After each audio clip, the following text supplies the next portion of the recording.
Hello guys, good afternoon. Nagluluto po ako ng tagliatelle with shrimps. Inalis ko na po yung mga ulo para ano na lang yung buntot na lang po. So kailangan lang po natin dito ay garlic, onion, parsley, konting cherry tomatoes pang pakulay-kulay, black pepper powder, white wine, olive oil. So, yan lang po. Medyo simplihan lang natin. Thank you po. So, proceed na. Ay guys, lagyan ko pala ng zucchini. Okay, zucchini. Italian zucchini. So guys, inuna ko na pagluto yung zucchini para hindi kasi pag isabay mo sa shrimps, maluluto na yung shrimps, titigas na. So, inuna ko yung zucchini. So guys, lagyan na natin yung onion at saka garlic.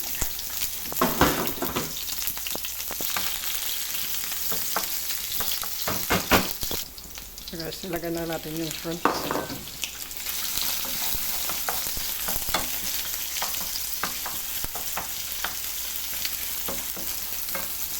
Lagyan na po yung white wine.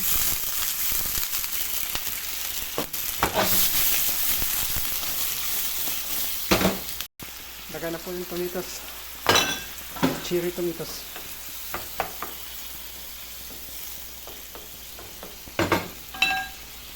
Lagyan na po yung zucchini.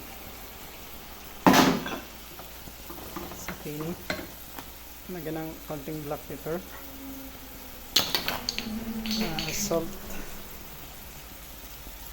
At saka konting parsley.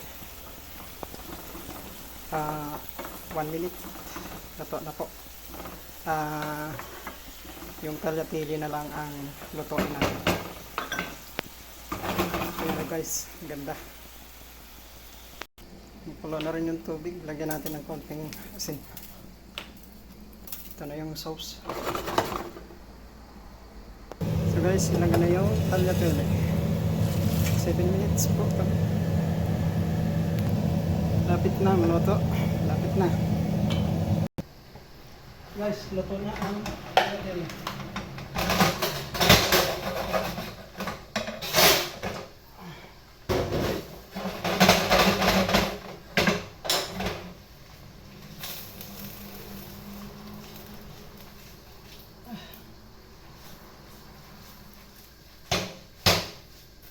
Okay na.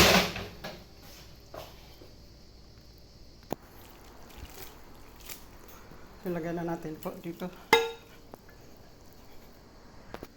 Lagay yung konting sauce sa taas. Konting parsley. Tsaka olive oil. Luto na guys. Meron din itong gulay, sili at saka salad with parmesan cheese.